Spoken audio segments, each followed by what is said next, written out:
사무엘하 6장 6절부터 11절까지 한 절씩 교독합니다. 그들이 나군의 타작마당에 이르러서는 소들이 뛰므로 우사가 손을 들어 하나님의 궤를 붙들었더니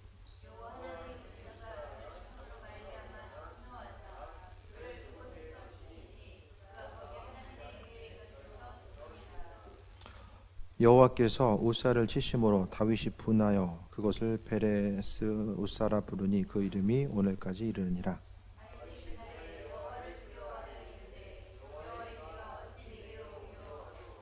다윗이 여호와의 궤를 옮겨 다윗성 자기에게로 메어가기를 즐겨하지 아니하고 가드 사람 오베드돔의 집으로 메어간지라.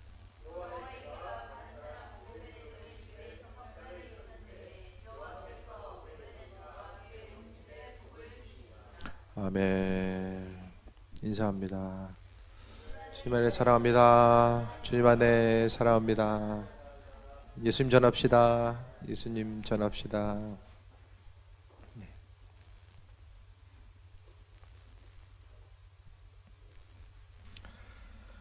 여호와의 법궤 궤를 이제 옮기는 것이 이제 본문에 나와 있습니다. 예전에는 이제 오늘 본문의 내용을 봤을 때에 소들이 뛰었을 때에 궤가 이제 옆으로 떨어져요. 그러면은 우사가 그것을 잡다가 죽어요. 그럼 떨어뜨리게 내버려 둬야 돼요?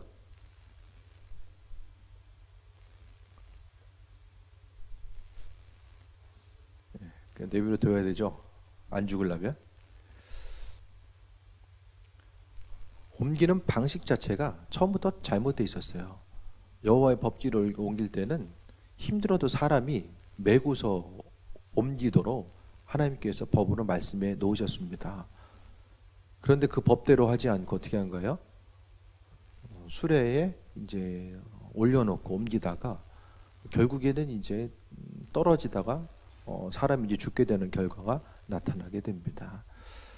왜 사람으로 하여금 옮기게 했을까? 그만큼 중요하기 때문에, 소중하고 중요한 것이기 때문에. 법궤라는 건 뭐예요? 하나님의 어떻게 생각하면 임재의 상징인 거예요. 법궤를 소중하게 여긴다라는 것은 하나님을 소중하게 여기는 것과 마찬가지입니다. 말씀에 대해서 소중하게 여기는 것은 뭐예요? 그 말씀을 하신 분이 하나님이기 때문에 우리가 그 말씀을 소중하게 여기는 것입니다. 그러니까 우리가 하나님에 대해서 사랑하고 또 하나님을 소중하게 여기는 그 마음이 있으면은 그분께서 우리에게 허락하신 그 말씀 한 구절 한 구절이 우리의 삶에 있어서의 생명이 되고 기쁨과 복의 근원이 되어야 되는 것을 말씀드립니다. 궤를 붙들었을 때에, 우사가 궤를 붙들었을 때에 그것을 통하여서 하나님의 진노가 그의 삶 가운데, 그들의 모습 가운데 이제 임하게 되는 결과가 나타났는데, 그랬을 때 다윗의 모습이 나옵니다. 다윗이 그날의 여호와를 두려워하여 이르되 여호와의 궤가 어찌 내게로 오리요 하고라고 이야기합니다. 그러니까 구약의 하나님의 모습 가운데 하나는 두려움의 하나님. 율법을 범했을 때에 하나님은 두려움의 존재로서 많이 다가오게 됩니다. 법궤가 있어야 되는 것, 그것에 대한 소중함을 알았을 때 다윗은 법궤를 옮기는 과정에서 이제 우사가 죽는 모습을 보니까 그것을 자신의 이제 처소로 가져오는 것이 이제 좀 부담스러웠던 것으로 보여지게 됩니다. 그래서 그 법궤가 어디로 가요? 오벳에돔과 그 집에 이제 거하게 되는 거죠. 오벳에돔의 집에 석 달 동안 있었는데 법궤가 임함을 통하여서, 있는 것을 통해서 온 집에 하나님께서 복을 주십니다. 다른 어떤 것이 아니라 집에 법궤가 있는 것으로 인해서 하나님이 복을 주었다라고 말씀하고 있어요. 도대체 법궤가 뭐길래? 법궤가 그냥 있으니까 무슨 부적과 같이 그냥 뭔가 좀 잘 됐다라고 이야기하는 거예요? 그게 아니라 법궤 자체는 하나님의 임재의 상징이었기 때문에 하나님의 임재와 그분의 함께하심이 있는 곳에 하나님의 축복하심과 예비하심이 날마다 가득하다라고 말씀하고 있습니다. 그 지금의 시대에서의 법궤는 뭘까? 하나님의 임재의 상징이 뭐예요? 지금 예수님이잖아요. 예수님이 하나님의 우리 임재의 상징입니다. 그러니까 우리 심령 가운데서 우리가 이 세상에서의 축복과 평안함과 강건함을 누리기 위해서는 뭐가 있어야 돼요? 예수님 자신이 우리의 심령 가운데 마음속 깊이 자리 잡고 있어야 됨을 말씀드립니다.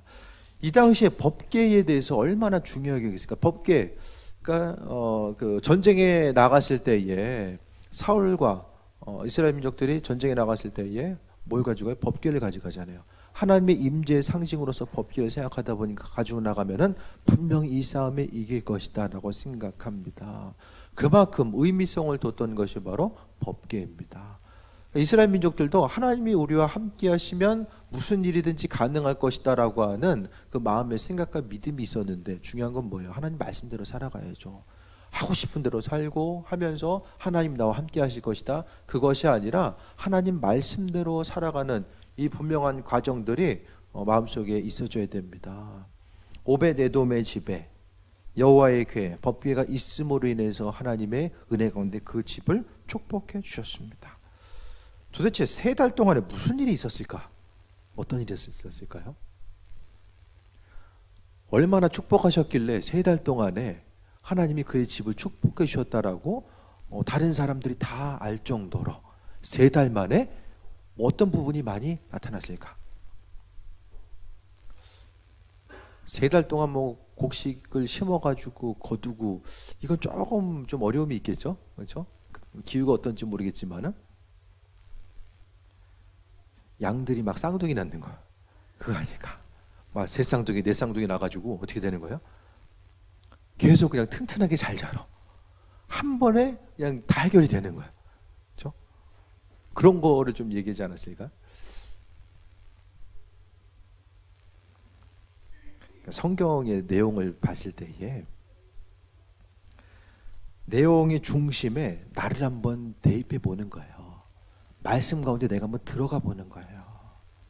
낮에도 삭개오의 예를 통해서 말씀드렸던 것처럼 나라면 어땠을까? 도대체 그 순간에 삭개오는 어떤 생각을 가지고 그 자리에 갔고 어떻게 움직였을까? 그걸 한번 생각해보고 주님께도 물어보는 거예요. 그러면 말씀이 훨씬 더 은혜가 됩니다. 성경 말씀 한 구절 한 구절이 나와는 상관없는 것이 아니라 그 어떤 것보다도 친밀한 하나님의 역사로서 내 심령 가운데 다가오게 됩니다. 어떻게 생각하면 성경의 이야기보다 더 재밌는 이야기가 또 어디 있을까? 그런 생각을 해보게 돼요. 창조주께서 피조물 된 우리들 향한 이 관계를 맺어가는 이야기가 바로 성경의 내용이잖아요. 그러니까 그 하나님께서 함께 하시는 내용을 신약보다는 구약에서 더 많은 부분을 우리가 피부로 더 와닿을 수 있게 돼요. 구약에 나온 하나님은 그분의 생각과 마음을, 또 그분의 감정을 그대로 표출하세요. 난 이거 기분 나쁘게 표출하시고, 이건 정말 내 마음에 합하다 했을 때는 합한 것으로서 표출하시는 하나님. 오늘 본문을 통해서도 오벳에돔의 집에 법궤가 가게 되는데, 오벳에돔이 법궤를 정성껏 잘 다루지 않았을까? 그러면 법궤가 오벳에돔의 집으로 갔을 때에 오벳에돔의 마음은 어땠을까 생각해 보시기 바랍니다. 여러분 같으면 어땠을까요?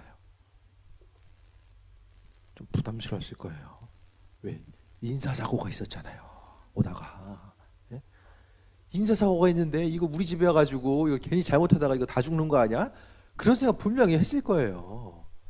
하지만 오벳에돔은 자신이 할 수 있는 최대한의 모습을 통하여서 법궤가 머무르는 그 순간에 말씀의 근거에서 자신이 할 수 있는 최대한의 노력을 했을 거예요. 그것을 통하여서 하나님은 오벳에돔의 집에 3달 동안 법궤가 있는데에 본문을 통해서 여호와께서 오벳에돔과 그의 온 집에 복을 주셨다라고 말씀하고 있습니다. 하나님이 복을 주셨다. 세상 누군가가 아니라 하나님이 기뻐하시니까 복을 주셨다라고 말씀하고 있습니다. 그 세상에서 복 받는 비결은 뭐예요? 다른 것이 아니라 하나님이 기뻐하는 삶을 살아가는 것.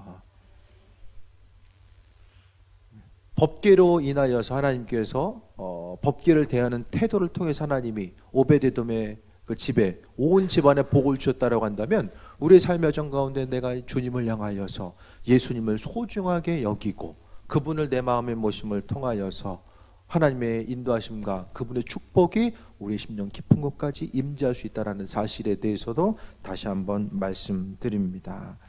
온 집에 하나님의 복과 인도하심이 있으니까 그것을 보고 다윗이 어떻게 해요? 빨리 가져와야지. 어떻게 생각하면 다윗이 또 좀 머리를 굴린 게 아닌가. 예? 바로 가져오면 좀 위험할 것 같으니까 그래 이거 니네 집에 먼저 좀 갖다 놔. 이 부분이 있지 않았나 좀 생각을 또 좀 해보게 돼요. 어쨌든 법계에 대한 소중함 자체, 하나님의 임자심에 대해서 너무나도 다윗은 그 중요성에 대해서 알았습니다. 그것 때문에 이제 후반절에 보게 되면은 이제 제사를 드리고 법궤를 다윗의 이제 머무는 곳으로 가져오게 되는 이 과정들에 대해서 말씀하고 있습니다. 우리의 삶에 있어서 가장 소중한 것이 무엇인가? 이스라엘 민족들은 눈에 보이는 법궤를 소중하게 여겼는데, 그렇다고 한다면 우리의 삶의 여정 가운데 정말로 소중하게 여겨야 될 것이 무엇인가를 생각해 볼 수 있게 되길 바랍니다. 여러분이 가지고 있는 것, 재산 목록 1호 뭐예요? 재산이 없어요? 재산이 있어야지 목록이 있죠, 그죠? 좀 소중하게 여기는 거. 네. 내게 있어서 정말로 소중하게 여기는 것이 뭘까? 하나님께서 정말 우리에게 원하시는 부분은 주 예수 그리스도를 우리의 삶에 있어서의 가장 소중한 것으로 여기는 삶의 모습을 이야기합니다. 소중한 것을, 그것을 소유하기 위해서 그것을 중심으로 해서 사람의 인생이 그것을 중심으로 해서 움직여지잖아요. 그 소중한 것을 위해서 시간도 들이고 물질도 들이고 또 에너지를 다 쏟게 되는데, 정말로 예수님께서 우리의 삶에 있어서의 중심 되시고 그분이 유일한 우리의 인생의 목표가 된다면 나머지 것들은 하나님의 은혜 가운데, 오늘 본문을 통해서 여호와께서 오베데돔과 그의 온 집에 복을 주셨다라고 말씀하셨던 것처럼 예수님을 그만큼 소중하게 여기는 사람에게 하나님은 은혜로 더해 주신다라는 사실을 말씀하고 있습니다. 그러니까 우리의 삶의 인생 한 구절 한 구절을 돌아볼 때마다 내가 지금 무엇을 소중하게 여기고 살았지? 내 인생의 중심, 또 마음에 소원하는 바가 무엇을 위해서 살았나를 돌아볼 수 있게 되길 바랍니다. 그 중심 자체에 그 본질만 온전하게 우리의 삶에 회복되면은 내가 굳이 뭐 잘 되려고 발버둥 치지 않아도 하나님께서 그냥 알아서 잘 되게 해주는 거. 오베데돔이 복 달라고 이야기하지 않았잖아요.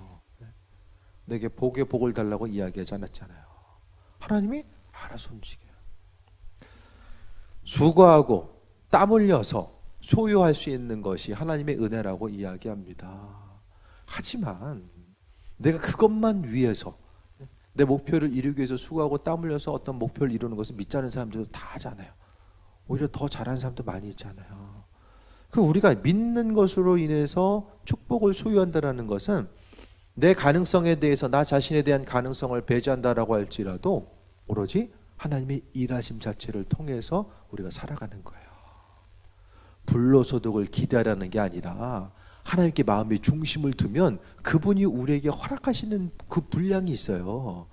그 축복의 분량이 분명히 있다라는 거예요. 하나님 허락하신 축복 자체는 어떻게 와요? 예수 그리스도를 통해서 우리에게 옵니다. 저기 있으니까, 축복이 있으니까 내가 저거 따야지, 계속해서 따야지, 손을 끊임없이 뻗는다고 해서 그것이 내게 되는 거, 내 것이 되는 것이 아니라 오로지 주님께서 주셨을 때에, 주님을 통해서 우리에게 오는 과정은 바로 법궤를 소중하게 여겼던 것과 마찬가지로 우리가 예수님에 대해서 소중하게 여기고자 있을 때에 그와 같은 일이 가능한 것. 믿음 생활하는 건 뭐예요? 예수님을 내 인생의 주인으로서, 가장 소중한 분으로서 기억하고 그분의 뜻과 인도하심을 바라보는 것이 바로 신앙생활의 중심을 이루어야 된다는 것에 대해서 말씀드립니다. 이 한 주간 또 하나님께서 우리에게 주셨어요. 소중한 시간들을 우리에게 주셨는데, 이 한 주간 평상시에 똑같아 보이고 동일하게 보이는 그 시간들, 각자 이제 직장 생활 하신 분들은 비슷하잖아요. 집에 있는 분들도 많은 부분 비슷하잖아요. 그 평범해 보이는 그 일상 가운데서 내가 주님을 얼마나 기억할 수 있나. 소중한 것은 어떻게 해요? 기억이 나요. 계속 기억이 나요. 믿음 생활은 아주 복잡한 것이 아니라 예수님을 소중하게 여기고 그 소중하게 여기는 예수님을 평상시의 삶을 통해서 기억하는 것입니다. 그러면 나머지 이제 신앙적으로 행동하는 모든 것들은 내가 예수님을 어떻게 소중하게 여길까에 대해 생각하다 보니까 그분께서 허락하시는 마음이 있어요. 그것을 통해서 하루하루 우리가 마음 주시는 대로 실천하면서 행하는 삶을 살아가기만 하면 되는 것을 말씀드립니다. 누구나가 다 하나님의 은혜와 그분께서 허락하실 축복에 대해서 소망하는 부분이 있어요. 그분의 축복 자체에 대해서 우리가 소망하는 마음이 있으면 그 중심은 뭐가 되어야 돼요? 예수님에 대해서 기억하고 그분의 말씀, 허락하신 것들에 대해서 소중히 여기는 것. 주님이 소중하니까 그분의 말씀 한 구절 한 구절이 우리의 마음속에 소중한 것으로 다가오게 됩니다. 믿음 생활 가운데 주님이 친밀함으로 더 깊이 느껴지는 것, 그분의 도우심과 인도하심이 더 친밀하게 느껴지는 이 과정들을 말씀합니다. 세상 다른 것에 대해서 구하는 것이 아니라 오직 예수님 안에 모든 것이 다 담겨져 있어요. 우리에게 있어야 될 것, 필요한 것들, 선한 것, 또 삶에 있어서의 중심으로서 두어야 될 모든 것이 다 주님 안에 담겨져 있습니다. 그러면 주님만 우리 안에 있으면 우리는 모든 것을 가지고 있는 사람이에요. 이것도 없고 저것도 없고 후회와 아쉬움이 아니라 주님 안에 모든 것이 담겨져 있기 때문에 우리의 삶이 더욱더 평안함과 강건함으로 되어지고 살아갈 수 있음에 대해서 말씀드립니다. 하나님의 은혜 가운데 우리가 나아감에 있어서 다른 어떤 것이 아니라 예수님 바라보시고, 내가 바라고 원하는 삶이 아니라 내 안에 예수님 계신다는 건 뭐예요? 핵심은 주님의 말씀대로 순종하는 삶을 말씀드립니다. 내 안에 그분께서 주인 되시니까 눈에 보이는 환경 가운데 그냥 하고 싶으면 하고 좀 어렵겠네 하면 안 하는 게 아니에요. 주인 되신 그분을 인정해 드리는 것, 소중하게 여겨 드리는 것은 그분을 존중해 드리는 것. 존중해 드리는 게 뭐예요? 말씀대로 살아가는 것이 예수님을 존중해 드리는 것이고 아주 소중하게 여겨 드리는 이 과정을 말씀드립니다. 하나님께서 허락하신 이 소중한 시간들 헛되이 흘려버리고 또 후회와 아쉬움과 고통으로 흘려보낼 것이 아니라 그분의 예비하신 믿음에 대해서 기억하며 무엇보다 예수님께서 허락하시는 대로 주님이 함께 할 수 있음이 은혜입니다. 주님, 지금 제가 이런 선택의 문제 있습니다. 어떤 걸 선택해야 될까요? 끊임없이 물어보고 아침 하루를 시작하면서도 내가 주님을 한순간이라도 놓치지 않고 기억하길 바랍니다. 숨을 쉬는 순간 내가 주님을 기억하길 바랍니다. 그 모든 것들에 대해 중심을 두시고 주님을 소중하게 여기는 한 사람 한 사람 주님이 세워주십니다. 주님의 세워주심을 통해서 우리가 강건함을 얻고 오베데돔의 집에 여호와의 법궤를 통해서 가정 온 사람이 다 복을 받았던 것처럼 우리의 삶의 정 가운데서 주 예수 그리스도를 소중하게 여기는 이 삶을 통해서 우리의 삶이 더욱더 은혜 가운데 평강함으로 세워지는 놀라운 하나님의 은혜와 축복이 가득하길 예수님의 이름으로 축원드립니다. 기도하겠습니다. 하나님의 사랑 가운데 여기까지 왔습니다. 우리의 생각 가운데서는 이게 없으면 안 될 것 같고 이게 뜻대로 안 되면 어려움이 있고 정말 안 될 것 같은 그런 순간순간이 온다라고 할지라도 더 마음의 중심을 주님께 두길 원합니다. 예수님이 우리의 마음속에 모시고 주님의 말씀과 그분의 뜻과 인도하심을 통해 나아가고자 하오니 하나님 함께하여 주옵소서. 몸된 제단에 나와 고개를 숙이고 주님 앞에 나아간 한 사람 한 사람 기억하시고 하나님 축복하시고 역사하여 주옵소서. 1,000번 제물 주님께 드렸사오니 받으시고 하나님 은혜 위에 은혜 더하여 주옵소서. 모든 것이 하나님의 은혜입니다. 영광 받으시고 이 한 주간의 삶이 기쁘고 강건함으로 체험받을 수 있도록 인도하여 주옵소서. 예수님의 이름으로 기도했사옵나이다. 아멘. 주기도문으로 마칩니다. 하늘에 계신 우리 아버지여, 이름이 거룩히 여김을 받으시오며